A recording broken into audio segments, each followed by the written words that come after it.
அண்ணாமலைக்கு கொடுக்க வேண்டிய ஒரு தருணத்தை இந்த நேரத்தில் சரியானபடி கொடுக்காதபடியினால்தான் திரு அண்ணாமலையும் சரி நானும் சரி இப்போ விரக்தியில் இருக்கின்றோம். இது யார் செய்கின்ற சதி திட்டங்கள் என்று சொல்லி எங்களுக்குள்ளே ஒரு பெரிய கேள்வி உண்டாயிருக்கு. இந்த கட்சி இந்த தமிழ்நாட்டில் நிக்கணும், ஈகோவை எடுத்து போடுது. இல்லைன்னா ஈகோ வேண்டி கிடக்குது. பிஜேபின்னு சொல்லி கிராமத்தில் இருக்க மக்கள் பேசுறாங்கன்னா அது காரணம் தம்பி அண்ணாமலை தான். அண்ணாமலை இல்லை என்றால் தமிழ்நாட்டிலே பிஜேபி குன்றி போய்விடும். 27 தொகுதிகளில மிஞ்சி போனா பிஜேபிக்கு 2 தொகுதி தாங்க வரும். இது பெரிய அவமானம் ஆயிடும். பிஜேபிக்கு அவமானத்தை கொண்டு வருகின்றார்கள் இந்த தமிழ்நாட்டில் உள்ள பிஜேபி தலைவர்கள்.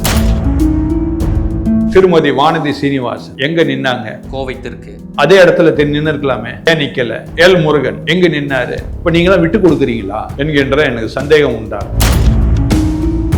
யார் இருந்தால் இந்த என்டிஏ கூட்டணி ஜெயிக்கும்? அடுத்தது பிஜேபி எந்த வேட்பாளர் நின்றால் இந்த தொகுதிக்கு நலமாயிருக்கும் சொல்லி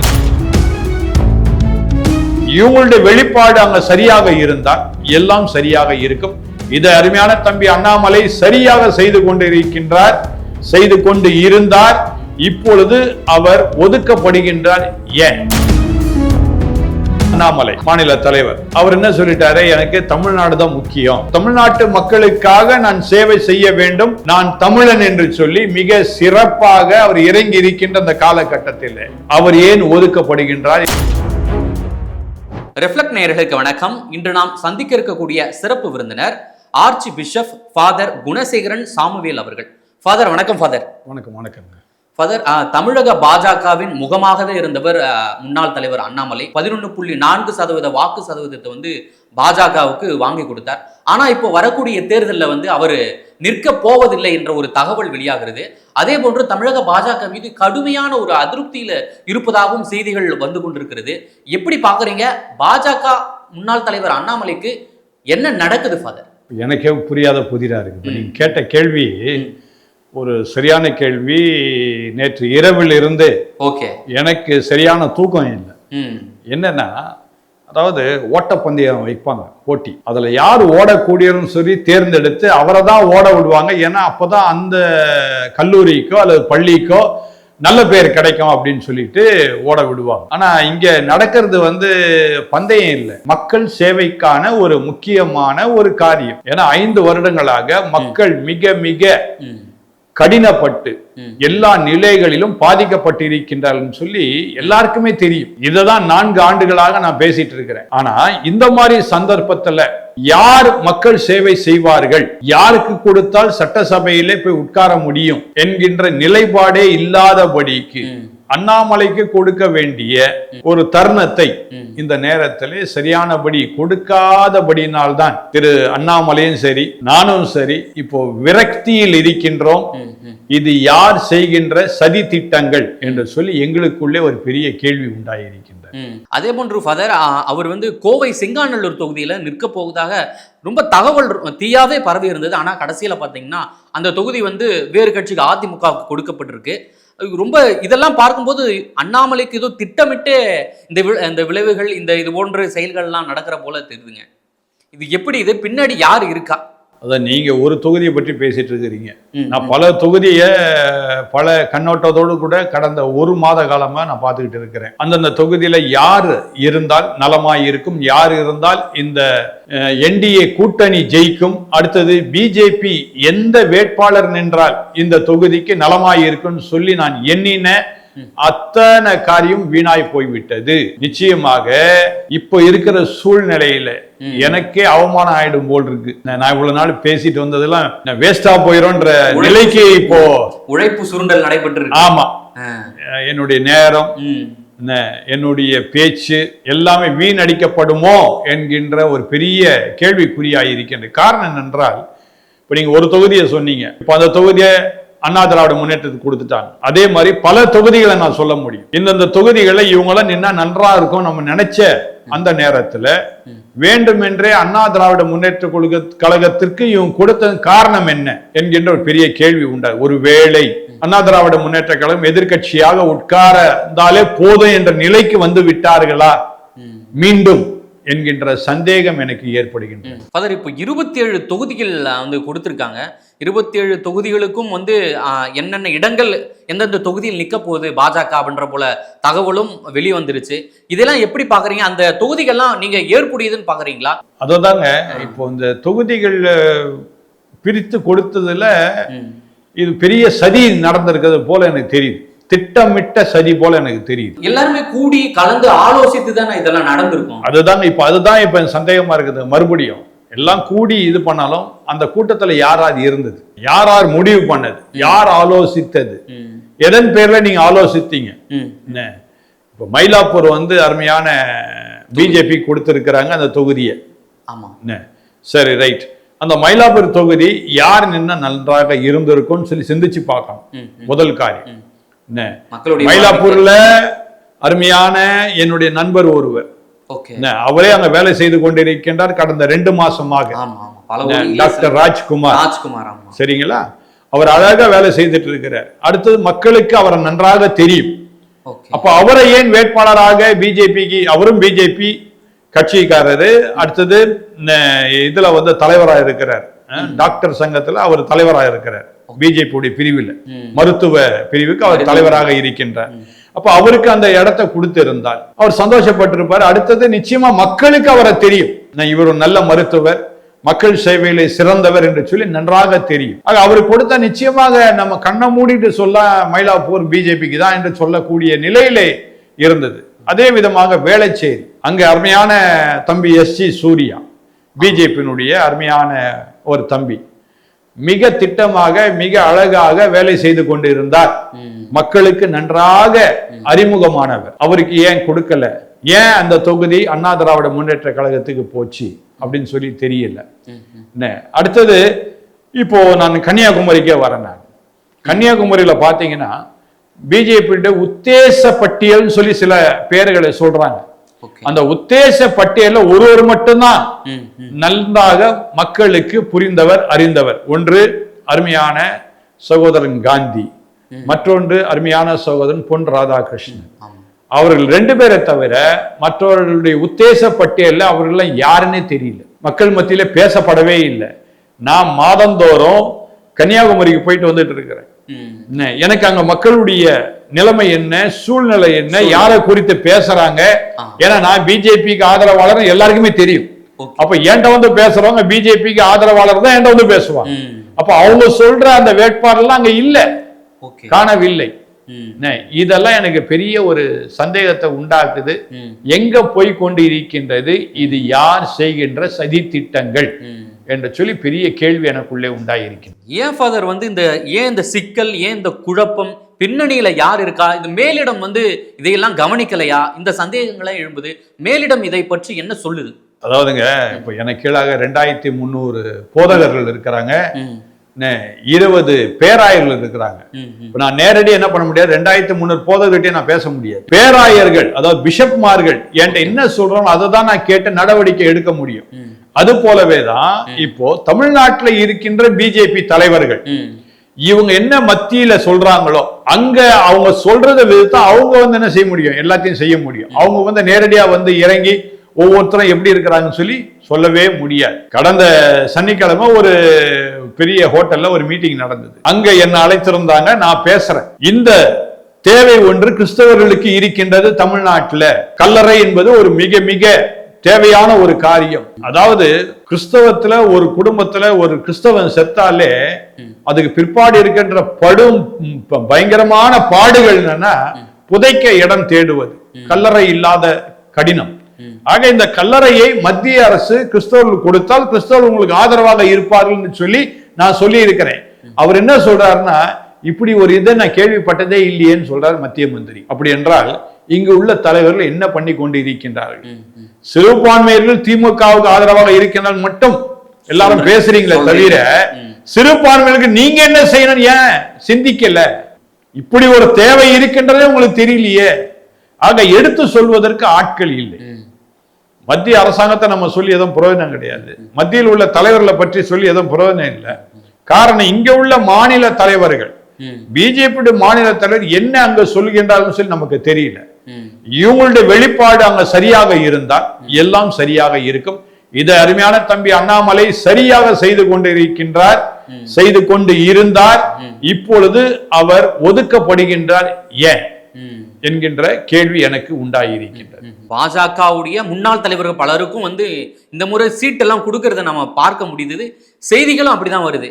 ஆனா இதற்கு முன்பாக ஒருத்தர் அண்ணாமலை தலைவரா இருந்தார், ஆனா அவருக்கு சீட்டே ஒதுக்கப்படல அப்படின்ற போல செய்திகளும் இருக்கு. அதே போன்று அவர் மக்களவை தேர்தலில் கோவையில நிற்கும் போது அந்த வடக்கு பகுதி, கோவையுடைய வடக்கு சட்டமன்ற தொகுதி நல்ல வாக்கு இருந்தது. அந்த தொகுதி கூட அவருக்கு கொடுக்கல. அவர் அதற்கும் தயாராக இருந்தாரு. ஆனா அது வேறு ஒருத்தருக்கு கொடுக்கப்படுறதா செய்திகளும் வெளியாகி இருக்கு. இதெல்லாம் எப்படி பாக்குறீங்க? அதாவது நீங்க பாத்தீங்கன்னா இலா கணேசன் ஒருவர் இருந்தார், பிஜேபியில மாநில தலைவராக இருந்தார். அவரை பிற்பாடு பண்ண கவர்னரா அவர் உயர்நிலைக்கு கொண்டு போனாங்க. அடுத்தது நம்ம தமிழிசை சவுந்தரராஜன் ரெண்டு மாநிலத்துக்கு அவங்க கவர்னரா போட்டாங்க. அவங்களும் முன்னாள் பிஜேபியுடைய மாநில தலைவர். அடுத்த அருமையான மாநில தலைவராக பொன் ராதாகிருஷ்ணனும் இருந்தார். அவருக்கு மத்திய அமைச்சராக சில காலங்கள் கொடுத்தார்கள். அடுத்தது எல் முருகன், அவரும் மாநில தலைவராக இருந்தார். அவர் இப்ப மத்திய மந்திரியாக அவர் இருக்கின்றார். சரியா? ஆனால் இப்பொழுது முன்னாள் அண்ணாமலை மாநில தலைவர் அவர் என்ன சொல்லிட்டாரு, எனக்கு தமிழ்நாடு தான் முக்கியம், எனக்கு மத்திய அரசுல எந்த பதவி வேண்டாம், கட்சியிலும் எனக்கு எந்த தேசிய பதவிகள் வேண்டாம் என்று சொல்லி ஒதுங்கி தமிழ்நாட்டின் மக்கள் மேல் மிக பிரியப்பட்டு தமிழ்நாட்டு மக்களுக்காக நான் சேவை செய்ய வேண்டும், நான் தமிழன் என்று சொல்லி மிக சிறப்பாக அவர் இறங்கி இருக்கின்ற அந்த காலகட்டத்தில் அவர் ஏன் ஒதுக்கப்படுகின்றார் என்கின்ற கேள்விதான் எனக்கு. இதை யார் செய்கின்றார்கள்? கட்சி மேலிடமே அவர் அவருக்கு சட்டமன்றத்துக்கு சீட்டு ஒதுக்கணும் அப்படின்ற போல செய்திகளும் பரிந்துரையும் பண்ணியும், பட் இங்க இருக்கக்கூடிய பாஜகவுடைய முக்கிய தலைவர்கள் அதுக்கு ஏன் அதுக்கு இணங்க மாட்டாங்க? யாரு அவங்களை உள்ளடி வேலை பார்க்கறது? அண்ணாமலைக்கு உள்ளடி. எனக்கு திடீர்னு ஒரு சந்தேகம் எப்படி ஏற்படுன்னா, நான் இவ்வளவு நேரம் பிஜேபி ஆதரவா பேசிட்டு இருக்கிறேன். ஆனா ஒரு சின்ன ஒரு சந்தேகம் என்ன ஏற்படும், இவங்க ஒருவேளை திமுகவுக்கு அடிமை ஆயிட்டார்களா இந்த பிஜேபி தலைவர்கள் என்கின்ற ஒரு சிந்தனை ஏற்படுது. ஏன் அப்படின்னா, போன முறை திருமதி வானதி சீனிவாசன் எங்க நின்னாங்க? கோவை தெற்கு. அதே இடத்துல நின்று இருக்கலாமே, ஏன் நிக்கல? அடுத்தது அருமையான எல் முருகன் எங்க நின்னாரு? அதே இடத்துல நிக்க வேண்டியது தானே, ஏன் நிக்கல? அடுத்ததாக அருமையான இப்போ தமிழ் மாநில தலைவராக பிஜேபிக்கு இருக்கின்றாரு, அவரும் வேற தொகுதிக்கு மாறிட்டாரு. இப்ப நீங்களாம் விட்டு கொடுக்குறீங்களா என்கின்ற எனக்கு சந்தேகம் உண்டாகும். நீங்க இருக்கிற இடத்துல இத்தனை 5 வருஷமா நீங்க அங்கதான் சட்டசபை உறுப்பினராக இருந்தீர்கள், மக்கள் உங்களை பார்த்திருப்பார்கள், பல நிகழ்ச்சிகளுக்கு நீங்கள் கட்டாயம் உங்களை அழைத்திருப்பார்கள், உங்க தொகுதிகளிலே கட்டாயம் நீங்கள் போயிருப்பீர்கள். அப்படி இருக்க சந்தர்ப்பத்தில் எப்படி மக்கள் உங்களை விட்டுட்டு வேற யாருக்காவது அவங்க வாக்களிப்பாங்க? அதே தொகுதியில் நின்றுக்கலாமே, ஏன் நீங்க அதெல்லாம் விட்டு கொடுத்துட்டு வேற தொகுதி நீங்க போறீங்க? அப்படின்னாலே என்ன அர்த்தம்? வேற ஒரு ஆளுக்கு நீங்க இடம் கொடுத்து அவங்க ஜெயிச்சிட்டு போட்டோம், அவங்க வெற்றி அடையட்டும் என்கின்ற நிலைப்பாட்டில் ஒருவேளை வந்து விட்டீர்களா என்கின்ற சந்தேகம் எனக்கு உருவாகுது. அதே போன்று இங்க பாஜகவிற்கு ஒதுக்கி இருக்க 27 தொகுதிகள் பாஜகவுக்கு சாதகமே இல்லாத தொகுதி அப்படின்ற போல அண்ணாமலை கடிதம் எழுதியிருப்பதாக செய்திகள். நிச்சயமாக நான் அதுதாங்க சொல்லுவேன். இந்த 27 தொகுதிகளில மிஞ்சி போனா பிஜேபி 2 தொகுதி தாங்க வரும். கடந்த முறையோடய இது கம்மியாச்சு. கடந்த முறை 4 ஜெயிச்சாங்க. அததான் நான் சொல்ல வரேன். இப்போ 11.4% 2 தொகுதி தான் வரும் என்கின்ற நிலைப்பாட்டில இப்ப இருக்கு நிலைமை. இன்னும் நேரம் இருக்குது, இன்னும் காலங்கள் இருக்கின்றது. இப்போவாது சிந்தித்து செயல்பட வேண்டும். நீங்க வைத்திருக்கின்ற வேட்பாளர்கள் சரியா, 27 வேட்பாளர்ல 2 பேர் தான் ஜெயிக்க போறாங்க. இது பெரிய அவமானம் ஆயிடும் இந்த தேசிய கட்சிக்கு. பிஜேபிக்கு அவமானத்தை கொண்டு வருகின்றார்கள் இந்த தமிழ்நாட்டில் உள்ள பிஜேபி தலைவர்கள். அதான் நான் சொல்ல. அண்ணாமலையுடைய ஆலோசனை டெல்லிக்கு போகுது, 27 சாதகம் இல்லை அப்படின்ற போல. ஏன் இங்க மாநிலத்தை டிஸ்கஸ் பண்ணக்கூடாது? மாநில தலைமை கிட்ட, அங்க இருக்கக்கூடிய முக்கிய தலைவர்கிட்ட டிஸ்கஸ் பண்ணியிருந்தாலும் அது சாதகமா நம்மளுக்கு அமைஞ்சிருக்கு. இல்ல, அதாவது நீங்க சொல்றது எப்படி இருக்குன்னா, ஒருவேளை திரு அண்ணாமலை அவர்கள் அங்க சொல்றாங்க, மத்தியில் உள்ள தலைவர்கள் என்ன பண்றாங்க, திரும்ப வந்து இவர் திரு அண்ணாமலைகிட்ட கேட்க, இந்த தமிழ் மாநில தலைவர்கிட்ட கேட்கறாங்கன்னு வச்சுங்க, அதாவது நயினார் கேட்கறாங்க வச்சுங்க.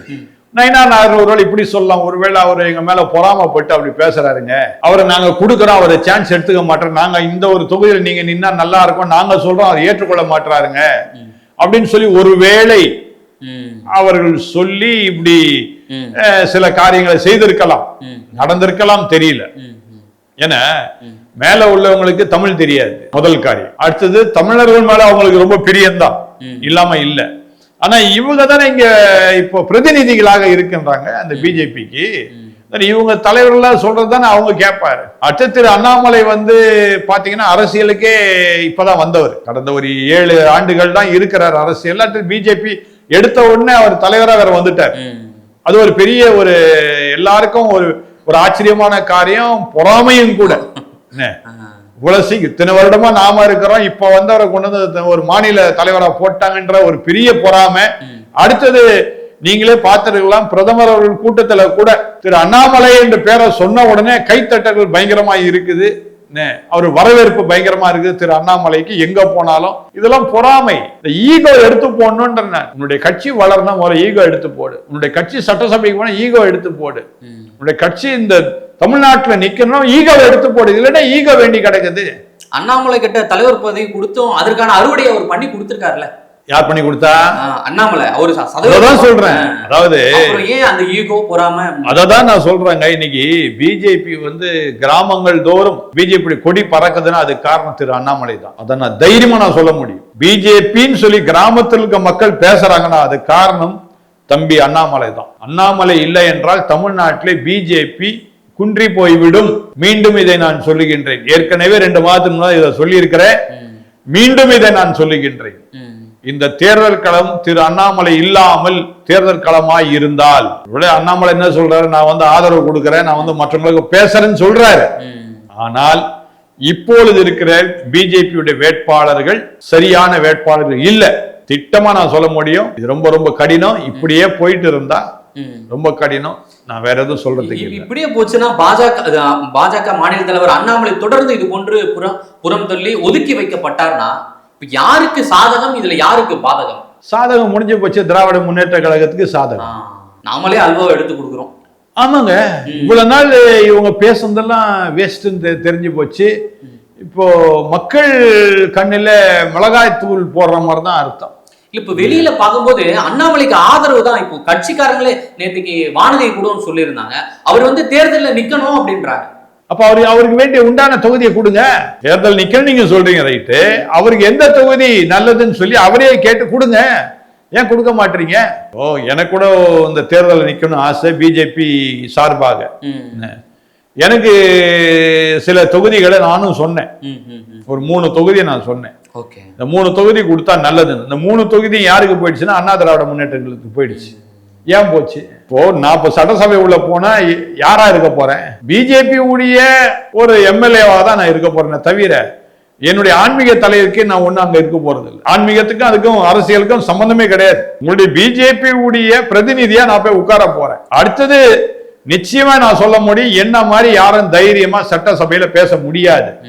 வெளியில யாரும் பேசல, அதே நான் தைரியமா சொல்ல முடியும். பொது வெளியில யாரும் இப்படி பேட்டி யாரும் கொடுக்கல, எந்த தலைவரும் பிஜேபி எந்த தலைவரும் கொடுக்கல, தம்பி அண்ணாமலை தவிர. நான் தைரியமா எடுத்து உரைச்சிட்டு இருக்கிறேன். ஏன்னா எனக்கு ஒரே ஒரு காரியம் என்னன்னா, மக்கள் நல்லா இருக்கணும், மக்கள் நல்லா இருக்கணும். நான் எம்எல்ஏ ஆகிதான் பெரிய ஆள் கிடையாது. நான் இன்னைக்கு 27 நாட்டுக்கு ஆட்சி பிஷப், சரிங்களா? நான் நல்ல ஸ்தானத்துல இருக்கிறேன். என்ன விரும்புறேன்?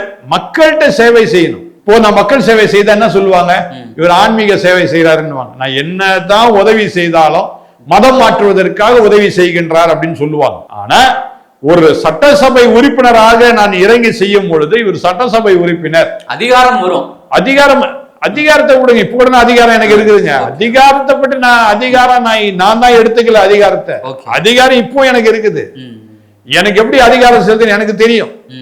என்ன பண்ணா எனக்கு அதிகாரம் வரும் எனக்கு தெரியுங்க. அதிகாரத்துக்காக நான் ஆசைப்படலைங்க. நான் ஆசைப்படுறது என்னன்னா மக்களுக்கு நேரடியாக அரசாங்கத்துடைய திட்டங்கள் போய் சேரணும். அரசாங்கத்தில் பல நல்ல திட்டங்கள் இருக்கின்றது, நேரடியா அந்த மக்களுக்கு போய் சேரல. அப்படி சேர்ந்தால் அந்த மக்கள் நன்றாக இருப்பார்கள். சரிங்களா? அதைதான் நான் விரும்புறேன். இப்ப நான் ஆன்மீக தலைவனா இருந்து அரசாங்க திட்டங்களை நான் கொண்டு வர முடியாது. ஏன் திட்டங்களை கொண்டு வரலாம், ஆனா அரசாங்க திட்டத்துல நிறைய திட்டங்கள் இருக்கின்ற, அவைகளை கொண்டு வர வேண்டும். இன்னைக்கு காலையில என் வீட்டுக்கு ஒரு 3 நண்பர்கள் வந்தாங்க, திமுக உறுப்பினர்கள். அவங்க என்னுடைய பகுதியில அவங்க வட்ட செயலாளரா இருக்கிற தம்பி வந்தார். அண்ணா எப்படின்னா இருக்கிறீங்க? என்னடே நான் யாரும் தெரியல. அண்ணா நீங்க என்னவாது பிஜேபி ஆதரவு கொடுங்க, அதை பற்றி எங்களுக்கு அவளை, நீங்க எங்க அண்ணன், ஆதி காலத்துல இந்த இடத்துல இருக்கிறீங்க, உங்களால எங்க குடும்பம் எவ்வளவு நல்லா இருந்திருக்கு, அதெல்லாம் நாங்க மறக்க முடியுமா? இந்த வார்த்தை தான் எனக்கு வேணும். இதுக்காக தான் நான் வாழ விரும்புறேன். இதுக்காக தான் ஒவ்வொரு தொகுதியிலும் உண்மையாகவே மக்களுக்கு சேவை செய்யக்கூடிய வேட்பாளர்கள் இருக்கக்கூடிய இடத்துல நீங்க ஏன் அந்த வேட்பாளர் ஏன் நீங்க இந்த முறை அவங்களுக்கு சான்ஸ் கொடுக்கலன்னு என்னுடைய கேள்வி. மிக்க நன்றி ஃபாதர். வரக்கூடிய சட்டமன்ற தேர்தலில் பாஜகவுக்கு என்ன தேவை என்றதை ரொம்ப விளக்கமா மக்களுக்கு எடுத்துரைத்தமைக்கு நன்றி.